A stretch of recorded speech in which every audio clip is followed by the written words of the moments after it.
नमस्कार दोस्तों, आज हमारे बीच मोहम्मद सिराज साहिल जी हैं, वरिष्ठ पत्रकार, राजनीतिज्ञ। आइए हम इनसे जानना चाहते हैं कि 2024 में क्या मोदी जी सत्ता में वापस लौट रहे हैं? क्या बीजेपी की सरकार पूर्ण बहुमत के साथ आ रही है? आपका क्या ओपिनियन है? मेरा ये मानना है कि जो विपक्षी दल हैं वो अपने निजी स्वार्थों में, अपने अहम में, अपनी पार्टी को आगे बढ़ाने के मकसद से लगे हुए हैं, ना कि राष्ट्र निर्माण में या बीजेपी को टक्कर देने के लिए सैक्रिफाइस करने की स्थिति में हो। कोई भी राजनीतिक दल, चाहे बीजेपी हो चाहे कांग्रेस हो, उसके नेतृत्व में ही चुनाव होना चाहिए देखा जाए। लेकिन हमारे यहाँ तमिलनाडु के मुख्यमंत्री स्टालिन, बिहार के मुख्यमंत्री नीतीश कुमार, पश्चिम बंगाल के मुख्यमंत्री ममता बनर्जी, तेलंगाना के मुख्यमंत्री चंद्रशेखर राव, इसी तरह से नॉन बीजेपी के जो स्टेट हैं वो लोग जो प्रधानमंत्री बनने का सपना देख रहे हो। सबसे पहले आपको भारतीय जनता पार्टी को हराने के लिए उसकी नकारात्मक नीतियों को जनता को बताना होगा और एक बड़ी लकीर खींच के दिखाना होगा कि उन्होंने ये नहीं किया, मैं ये करूंगा। एक वैकल्पिक व्यवस्था पेश करना चाहिए। सिर्फ ये कहने से कि वो सांप्रदायिक है, हिंदू मुस्लिम कराती है, पत्रकारों पे हमें ऐसी आती है, 24 घंटे एक ही आप बीजेपी ये कराती है। बीजेपी अगर हिंदू मुस्लिम करा के जीत रही है तो तुम पत्रकारिता छोड़ दो, घर बैठो, क्योंकि जब देश की जनता ही तो वोट दे रही है। तो अगर हिंदू मुस्लिम करा के बीजेपी 2 बार जीत गई तो हिंदू मुस्लिम करा के तीसरी बार भी जीत जाएगी। तो काम करे हो चाहे ना करे, तो तुम कैसे पत्रकार हो, कैसे राष्ट्र हितैषी हो, कैसे विपक्षी नेता हो? ऐसी व्यवस्था करो कि बीजेपी अगर हिंदू मुस्लिम कर भी रही है तो वो उसमें डबल ना हो। आप ऐसी व्यवस्था लेके आओ कि आप बताओ कि सब भारतीय हैं, हम ऐसी व्यवस्था करेंगे। तुम ऐसी व्यवस्था इसलिए नहीं ला पाते हो क्योंकि तुम खुद चोर हो। मुलायम सिंह परिवार, परिवारवाद में मुलायम सिंह की पार्टी, लालू की पार्टी परिवारवाद, मायावती की पार्टी परिवारवाद, स्टालिन की परिवारवाद, ठाकरे की परिवारवाद, कांग्रेस की परिवारवाद, सब परिवारवादी हो। अपने अपने परिवार को आगे बढ़ा रहे हो। अरे किस मुंह से जनता के पास जाओगे कि बीजेपी को वोट ना दो? मैं बीजेपी का समर्थक नहीं हूं, मैं बात जायज कह रहा हूं कि आप लड़ाई कैसे जीत सकते हो? ना आपके पास सामर्थ्य है, ना शक्ति है, ना रणनीति है, ना प्लानिंग है और ना एकजुटता है। चलो अगर बीजेपी को 31-32% वोट मिलता है, अरे क्या कहते हो 32% की सरकार है। अरे सरकार है तो तुम 32 को अलग कर दो अगर, तो 68% हो। तो 68% होने के बावजूद 32 वाले से हर बार हार रहे हो, तो तीसरी बार भी हारने को तैयार हो। ये मैं कह रहा हूं एक पत्रकार होने के नाते और एक पार्टी का राष्ट्रीय अध्यक्ष होने के नाते। आपने नीति की बात कही है कि किस नीति और किस मुंह से वो उनके पास जाएंगे या उनके पास क्या प्लान है। तो अगर उनके पास प्लान नहीं है तो आपके पास क्या प्लान है कि वो सभी पार्टियां मिलके बीजेपी को हरा के प्रधानमंत्री पद की दावेदार बन सकता है? उसमें कोई कि जो क्षेत्रीय दल हैं जिनके मुख्यमंत्री वहां हैं, वो लोग जो है मुख्यमंत्री मान लीजिए वहां जो है बन गई है ममता बनर्जी, तो ऐसा ना करें, गलतफहमी ना पालें कि तृणमूल के ही सारे सांसद जीते।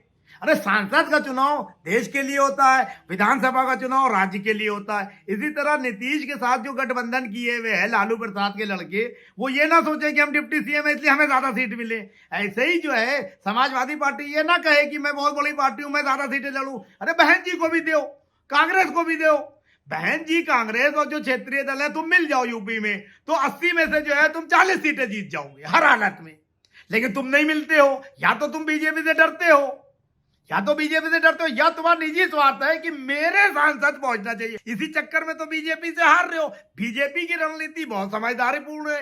वो ये देखती है कि अगर निषाद पार्टी के अध्यक्ष कुछ एमपी ला सकते हैं 3-4, तो वो उनको 4 की जगह 6 एमपी दे देते हैं, अपनी तिलांजलि देते हैं। फिगर तो उनकी बढ़ती है, उनके गठबंधन की बढ़ती है। कांग्रेस जो है, समाजवादी पार्टी, मायावती, जनता दल यूनाइटेड, राष्ट्रीय जनता दल और स्टालिन, अब स्टालिन मान लिए तमिलनाडु के मुख्यमंत्री हैं, तो वे चाहेंगे ज्यादा एमपी मेरे जाएं। अरे मुख्यमंत्री तो है ही हो, अगर तुम्हारे आधे एमपी भी जाए और आधे उन लोगों को दे दो जिनकी शक्ति से एमपी में स्ट्रेंथ मजबूत हो जाएगी और बीजेपी सत्ता से बाहर हो जाएगी, तो उसको दो। पहले तुम्हें बीजेपी को सत्ता से हटाना है कि अपनी स्ट्रेंथ बढ़ाना है, ये तय करो।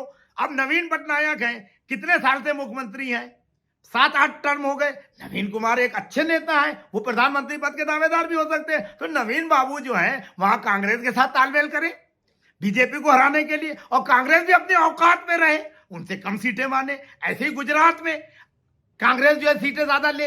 तो कांग्रेस अगर राष्ट्रीय पार्टी है तो जो क्षेत्रीय दल है उनको भी औकात में रह के कांग्रेस का सम्मान करते हुए उसके एक तरह से नेतृत्व में या उसके छतरी के नीचे चुनाव लड़ना चाहिए। प्रधानमंत्री बनने के सपने देख रहा है, और कोई प्रधानमंत्री ऐसा नहीं है कि पद में प्रधानमंत्री बनने लायक लोग नहीं है।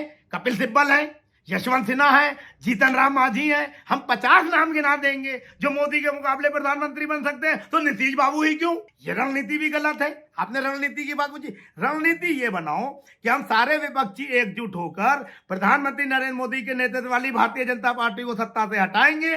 जीतने के बाद संसदीय दल की बैठक होगी, जो व्यक्ति को संसदीय दल अपना नेता चुनेगा वो प्रधानमंत्री बनेगा। अब चाहे स्टालिन की पार्टी के 5 सांसद जीत के आए और कोई बहुत काबिल है उसमें, उसको जो है गुप्त मतदान से लोगों ने प्रधानमंत्री चुने, वो बन जाए। कांग्रेस के 50 जीत के आए और राहुल गांधी को लोग ना चाहे अगर गुप्त मतदान में, तो राहुल नहीं बनेंगे, मोदी जी तो हटेंगे। तुम्हें रणनीति बनाना नहीं आती है। तुम्हारे कांग्रेस के नेता इतने घमंडी हैं कि लोगों को बुला के टाइम दे के भाग जाते हैं। बीजेपी वाले जो है लोगों से खुशी से मिलते हैं, सम्मान से मिलते हैं, देते कुछ नहीं है, लेकिन सम्मान अगर किसी को दे दिया तो आदमी इसी में खुश हो जाता है कि हमसे जो है इन्होंने आधे घंटे का टाइम दिया, 5 घंटे जो ये मिले। पद यात्रा से जो है तू देश जीत लेगा, पहले कांग्रेस की ओर हालिंग करो, उसके अंचर पंचर टाइट करो। तुम्हें समझ ही नहीं है, अंग्रेजी पढ़ लेने से, विदेश चले जाने से क्या हो जाता है। विदेश तो जो है अखिलेश भी गया है, विदेश जाने से कोई काबिल हो जाता है। अखिलेश यादव को मैं कहता हूं अगर 10 मिनट मेरे सामने बैठ जाए तो मैं पत्रकारिता और नेतागिरी सब छोड़ दूं। मुख्यमंत्री, विधायक, एमपी या निगम पार्षद भी सही मायने में वो है जो जन सरोकार का रास्ता अपनाए और लोगों की मदद करे। मैं कहता हूं कि प्रधानमंत्री नरेंद्र मोदी को टक्कर देने वाले बहुत से नेता हैं। मैंने 2 नाम ले दिए, कपिल सिब्बल साहब और यशवंत सिन्हा साहब। इस तरह से आपने 2 बड़े नेताओं के आपने नाम लिए हैं, तो क्या लगता है आपको कि वो प्रधानमंत्री पद के दावेदार हैं? हाँ, मैं आपको ये कहना चाहूंगा, उत्तर प्रदेश के जब चुनाव हो रहे थे तो छत्तीसगढ़ के मुख्यमंत्री भूपेश बघेल साहब के पिता श्री नंद कुमार बघेल, जो राष्ट्रीय मतदाता जागृति संस्था के राष्ट्रीय अध्यक्ष हैं, उन्होंने कहा अपने बेटे से, कांग्रेस की नीति देखिए कि हमें जो है तुम उत्तर प्रदेश में घूमने का मौका दो तो हम कांग्रेस को मजबूत करके कुछ सीटें जिता लेंगे।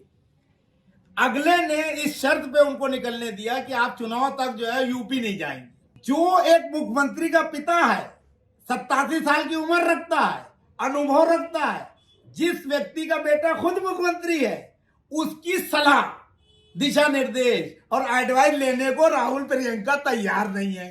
ऐसे कांग्रेस चलती है।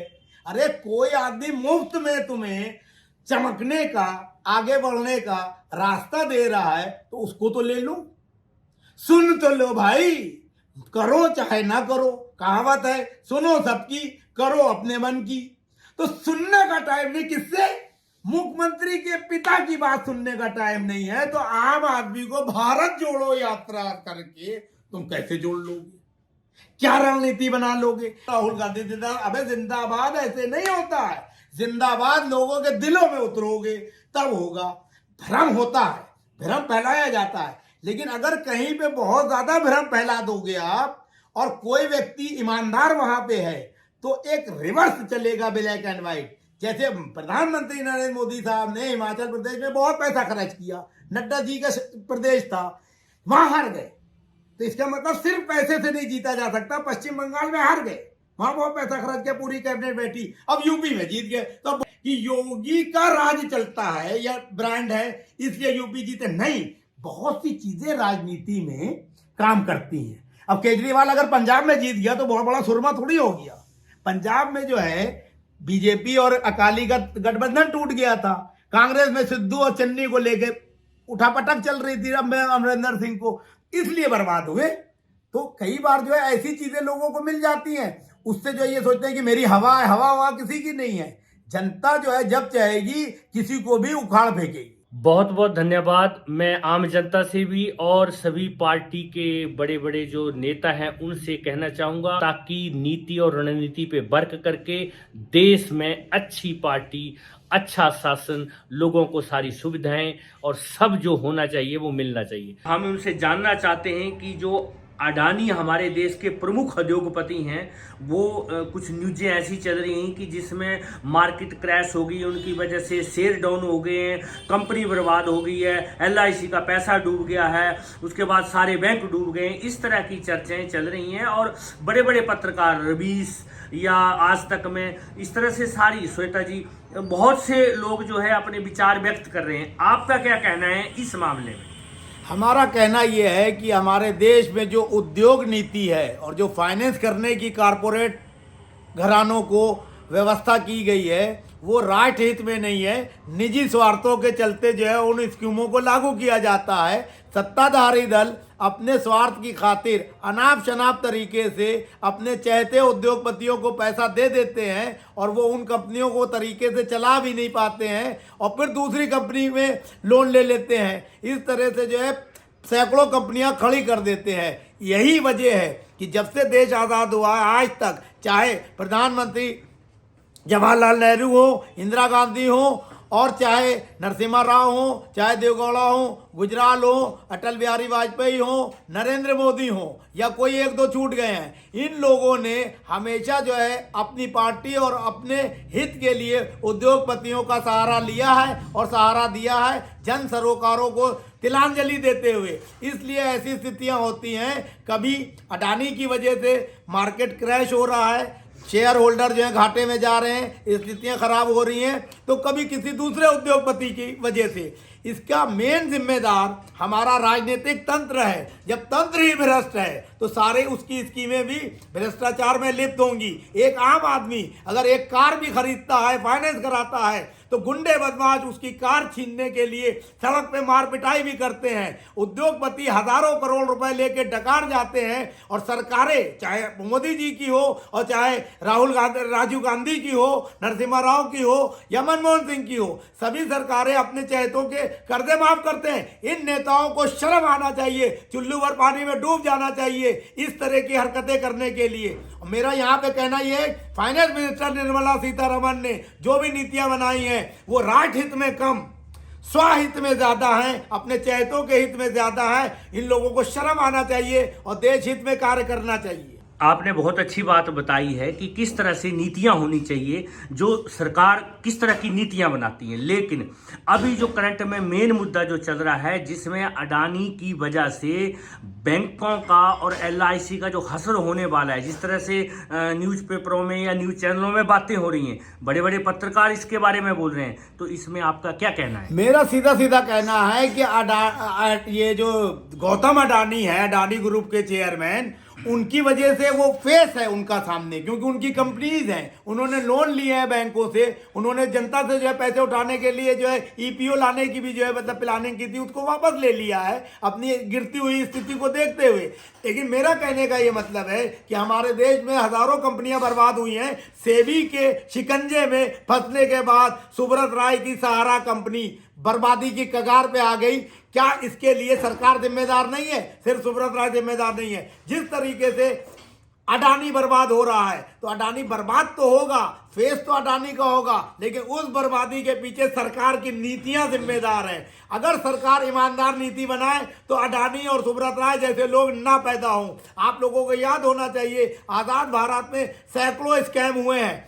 क्या दूसरी सरकारों ने अपने नियंत्रण में आई हुई सत्ता में वो स्कैम बंद किए? नहीं किए, बल्कि 2 कदम आगे जाके भ्रष्टाचार किया। इससे साबित होता है कि हमारे देश के नेता, नेतृत्वकर्ता चोर, बेईमान और भ्रष्ट हैं। निजी स्वार्थों के चलते नीतियां बनाते हैं। अब आपको मैं एक बहुत महत्वपूर्ण मुद्दा लेके आ रहा हूं।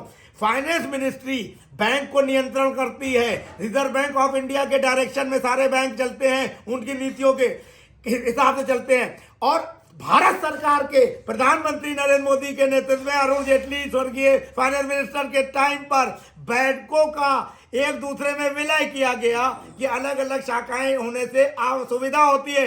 गधे हैं ये लोग, क्योंकि अगर अव्यवस्था होती है तो नए बैंकों को क्यों कुकुर मुत्ते की तरह लाइसेंस बांटे गए? वो बैंक जनता का शोषण कर रहे हैं। छोटी छोटी फाइनेंस कंपनियां, जब अनुभव ग्रुप ने जो है घोटाला किया, कुबेर ने घोटाला किया, हीलियस ने घोटाला किया, ऐसे सैकड़ों उदाहरण हैं। तो फिर अपेस ने घोटाला किया, तो कुकुरमुत्ते की तरह नई कंपनियों को फाइनेंस के क्षेत्र में काम करने का मौका को दिया जाता है। गोल्ड लोन के नाम पे मुथूट फाइनेंस कंपनी, IFICL, फलाना ढमाका सब लोगों से लोन दे रहे हैं गोल्ड रख रख के। अगर सरकार ईमानदार है तो उसको गोल्ड लोन की इस स्कीम में जिस तरह से आम जनता का शोषण होता है उसको रोकने के लिए यह निर्धारित करना चाहिए कि सिर्फ सरकारी बैंकों में ही गोल्ड लोन की सुविधा होगी, ताकि जनता का सोना सुरक्षित रहे, उसको कम ब्याज पे मिले। ये चोर लोग गोल्ड लेकर गरीब मध्यम वर्ग के लोगों का शोषण करते हैं। एक दिन की देरी पे अनाप शनाप पेनाल्टी लगाते हैं, लोग शोषित हो रहे हैं, कोई बोलने वाला नहीं। मैं तो सीधे आरोप लगाता हूं कि फाइनेंस सेक्टर में काम करने वाले बड़े अधिकारी इन कंपनियों से मिले हुए हैं। जनता का शोषण हो रहा है, जनता की कोई सुनने वाला नहीं। इसके लिए मैं कहूंगा जनता भी जिम्मेदार है। गधे बेईमान ईमानदार लोगों के बीच में वो ईमानदार को छोड़ देते हैं और गधे बेईमान को चुन लेते हैं, इसलिए ये स्थिति से भुगतना पड़ता है।